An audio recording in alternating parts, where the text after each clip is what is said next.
Welcome back to our channel Kiruthika energy essence. So இன்னைக்கு நம்மளோட வீடியோவில் வந்து டிஎன்டெட் பேப்பர் 1 and 2 நேற்றே நம்ம வந்து எஸ்டி அதாவது ஷெட்யூல்டு ட்ரைப் வெல்ஃபேர் டிபார்ட்மெண்ட்லேருந்து டெட் கோச்சிங்கான டீட்டெயில்ஸ் பற்றி வீடியோ போட்டிருந்தோம். அந்த வீடியோ பார்க்காதவங்க கண்டிப்பாக பார்த்துருங்க. ஏன்னா நான் நேற்றே சொல்லிட்டேன், அஃபிஷியலாக வந்து டெட்டுக்கான ப்ராசஸ் வந்து ஸ்டார்ட் பண்ணிட்டாங்க, சீக்கிரமாகவே நடத்த போகிறாங்க அப்படிங்கிறத சொல்லியிருந்தேன். ஸோ இன்னைக்கு டிஆர்பி அஃபிஷியல் அப்டேட் அப்படின்னா என்ன அப்படின்னா, டிஆர்பி உயர் அதிகாரிகள் தெரிவிச்சிருக்காங்க அப்படின்னு சொல்லி ஒரு நியூஸ் பேப்பர் கட்டிங் வந்திருக்கு. ஸோ டெட் நோட்டிஃபிகேஷன் எப்படி இருக்கும், எக்ஸாம் வந்து எப்படி இருக்கும், சேஞ்சஸ் இந்த கொஸ்டின் பேப்பர் எப்படி படிக்கலாம், ஒரு சில கைடன்ஸுக்கான வாட்ஸ்அப் குரூப், இதை பத்தி தான் இன்னைக்கு நம்மளோட வீடியோல வந்து நம்ம ஷேர் பண்ணிக்க போறோம். ஸோ வீடியோக்குள்ள போறதுக்கு முன்னாடி கிருத்திகா எனர்ஜி எசன்ஸை சப்ஸ்கிரைப் பண்ணாம இருக்கிற வியூவர் சப்ஸ்கிரைப் பண்ணிக்கோங்க அண்ட் நோட்டிபிகேஷன் பெல் ஐக்கானை கிளிக் பண்ணிக்கோங்க. ஸோ நம்மளோட கிருத்திகா எனர்ஜி எசன்ஸை பொறுத்த வரைக்கும் டிஎன்டெட் பேப்பர் 1 and 2க்கான டெஸ்ட் பேட்ச் நடந்துட்டு இருக்கு. ஸோ அதுக்கான வாட்ஸ்அப் குரூப்பும் இதோட டிஸ்கிரிப்ஷன் லிங்க்ல கொடுக்குறேன் நான்.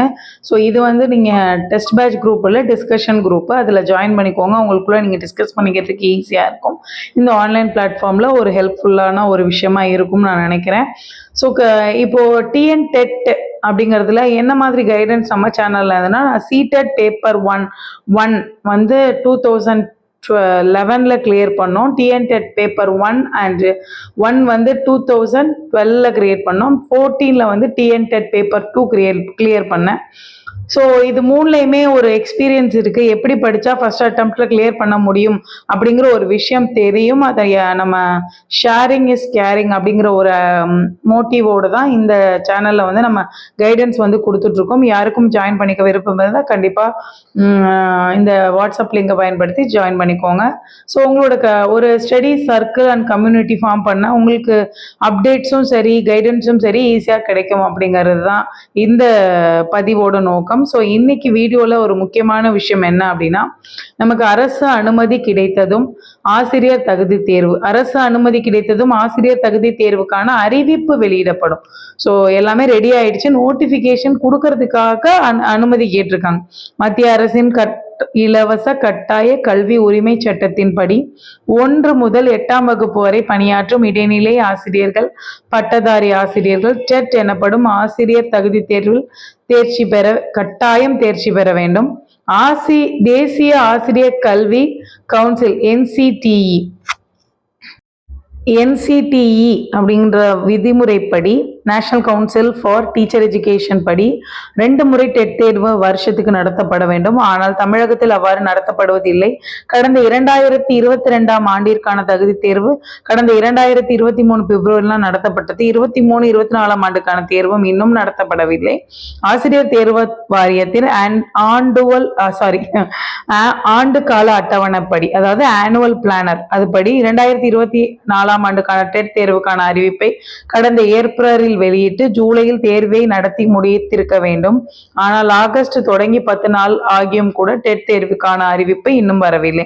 இது குறித்து ஆசிரியர் தேர்வு வாரிய உயர் அதிகாரிகளிடம் கேட்டபோது, தேர்வு நடத்துவது தொடர்பாக அரசின் அனுமதி கிடைத்ததும் உடனடியான தேர்வுக்கான அறிவிப்பு வெளியிடப்பட்டு தேர்வு நடத்தப்படும். தேர்வு முடிவும் ஒரே மாதத்தில் வெளியிட திட்டமிட்டுள்ளோம் என்றார். அரசு உதவி பெறும் பள்ளிகளில் பணியாற்றும் டெட் தேர்வு அவசியம்.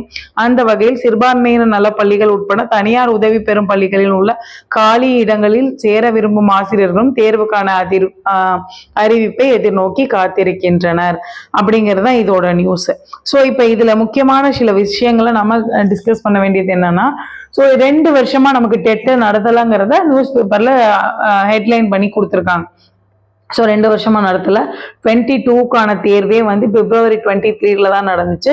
ஸோ 23-24 ஏன் இந்த 2 வருஷம் அப்படின்றோம்னா, அந்தந்த வருஷம் முடிச்சவங்களுக்கான எக்ஸாமை அந்தந்த வருஷம் நடத்தணுங்கிறது தான் கவுன்சில், அது நேஷனல் கவுன்சில் டீச்சர் எஜுகேஷனோட விதிமுறை. ஸோ அந்த 2 வருஷம் நடத்தப்படவில்லை. அப்ப அது போக மைனாரிட்டி ஸ்கூல்ஸா இருக்கட்டும், எய்டட் ஸ்கூல்ஸ்லயும் கம்பல்சரி டெட் பாஸ் பண்ணியிருக்க வேண்டிய அவசியம் இருக்கிறதுனால கண்டிப்பா நடத்தியிருக்கணும். ஸோ ஆனுவல் பிளானர் படி 2 மாதம் தான் நோட்டிபிகேஷன் பீரியட், அதாவது படிக்கிறதுக்கான பீரியட். ஸோ ஏப்ரல்ல சொல்லி ஜூலைல டென்டேட்டிவா கொடுத்திருந்ததுனால நமக்கு இப்போ ஆகஸ்ட்ல வெளியிடப்படும் போது எக்ஸாம் மந்த் எதை வச்சு சொல்றோம் அப்படின்னா, ஸோ 2 மாசம். அப்ப ஏப்ரல்ல சொல்லி ஜூலைல எக்ஸாம் அப்படிங்கும்போது இப்போ ஆகஸ்ட்ல சொல்லி ஆகஸ்ட் விட்டுருங்க, செப்டம்பர், அக்டோபர் லாஸ்ட்ல இல்ல நவம்பர் ஃபர்ஸ்ட்ல டெஃபினட்டா டெட் எக்ஸாம் இருக்கும் அப்படிங்கிறதுல எந்த வித மாற்று கருத்தும் இல்லை. ஸோ இதுதான் நோட்டிபிகேஷன் மந்த் வந்து ஆகஸ்ட் எண்டு, எக்ஸாம் மந்த் வந்து நமக்கு வந்து நவம்பர் அப்படின்னு எடுத்துக்கலாம். ஸோ இப்போ அடுத்து question paper, new question paper சேஞ்சஸ்ன்னு கொடுத்துருக்கேன். என்ன அப்படின்னா, ஸோ இதே national council for teacher education லாஸ்டா நடந்த ஒரு கவுன்சில் கூட்டத்துல டெட் தேர்வை கடுமையாக்க பரிந்துரை. தமிழகத்தில் ஆசிரியர்களை தேர்வு முறை கடுமையாக்க பரிந்துரை. தற்போதைய டெட் தேர்வு முறை ஆசிரியர்களான கற்பித்தல் முறைக்கு போதுமானதா இல்லை, பாட புத்தகத்தை மட்டும் அடிப்படையாக வைத்து டெட் தேர்வை நடத்தக்கூடாது என பரிந்துரை. டெட் தேர்வை கடுமையாக்க வேண்டும் என மாநில கல்வி கொள்கையில் பரிந்துரை. சோ இன்னொன்னு முக்கியமான நியூஸ் என்னன்னா, ஸ்டேட் எஜுகேஷன் பாலிசி நமக்கு தெரியும், நேஷனல் எஜுகேஷன் பாலிசி வந்திருக்கு. அது இல்லாம ஸ்டேட் எஜுகேஷன் பாலிசி ஒண்ணு நாங்க ஃப்ரேம் பண்ணுவோம். நம்மளோட மாண்புமிகு முதல்வர் அறிவிச்சு அதுக்கான கமிட்டியும் ஃபார்ம் பண்ணியிருக்காங்க. அதுலயும் டெட் தேர்வை கடுமையாக்கணும்னு சொல்லியிருக்காங்க. ஸோ இது என்ன, அப்ப பாடத்திட்டத்தை மட்டும் வைக்க கூடாது அப்படின்னா பெடகாகிக்கல் மெத்தட் ரொம்ப அதிகமா வர்றதுக்கான வாய்ப்பு இருக்கு. ஏன் அப்படி அதை சொல்றேன் அப்படின்னா, சென்ட்ரல் டீச்சர் எலிஜிபிலிட்டி டெஸ்ட்ல அப்படியான கொஸ்டின்ஸ் தான் அதிகம் வரும்.